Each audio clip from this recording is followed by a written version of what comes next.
ایک عورت ہسپتال میں اپنے بیٹے کے بیڈ کے قریب بیٹھی رو رہی تھی کہ اچانک ایک فرشتہ نمودار ہوا اور اس عورت سے پوچھا، اے خاتون، میں اللہ کی جانب سے آیا ہوں، اللہ چاہتا ہے کہ آپ کی کوئی ایک آرزو پوری کرے، اب بولو اللہ تعالیٰ سے کیا چاہتی ہو؟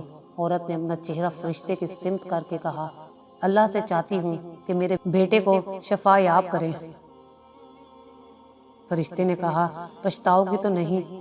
ہرگز نہیں۔ عورت نے فوراً جواب دیا، لو اللہ نے تمہارے بیٹے کو شفا بخش دی ہے، مگر تم اپنی آنکھوں کی بینائی واپس لانے کی بھی تو آرزو کر سکتی تھی۔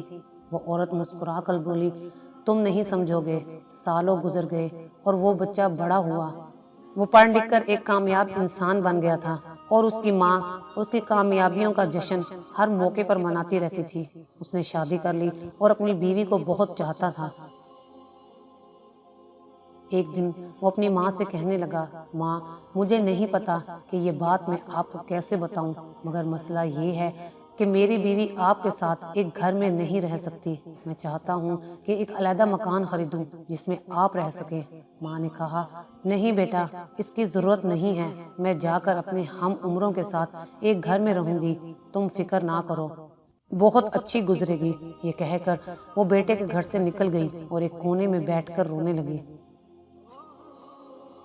وہی فرشتہ پھر نازل ہوا اور کہنے لگا، اے ماں، دیکھ لیا آپ کے بیٹے نے آپ کے ساتھ کیا سلوک کیا، اب پچھتا رہی ہو، چاہتی ہو کہ اسے بد دعا دو، نہ میں پشیمان ہوں اور نہ اسے بد دعا دینا چاہتی ہوں، تم کبھی ان باتوں کو نہیں سمجھو گے، لیکن ایک مرتبہ اللہ تم پر مہربان ہو رہا ہے اور تمہاری ایک آرزو پوری کرنا چاہتا ہے۔ میں جانتا ہوں کہ تم اپنی آنکھوں کی بینائی واپس حاصل کرنا چاہتی ہو، کہو کیا میرا اندازہ درست ہے؟ ماں نے پھر پورے اطمینان سے کہا، نہیں۔ فرشتے نے تعجب سے پوچھا، پھر کون سی آرزو پوری کرنا چاہتی ہو؟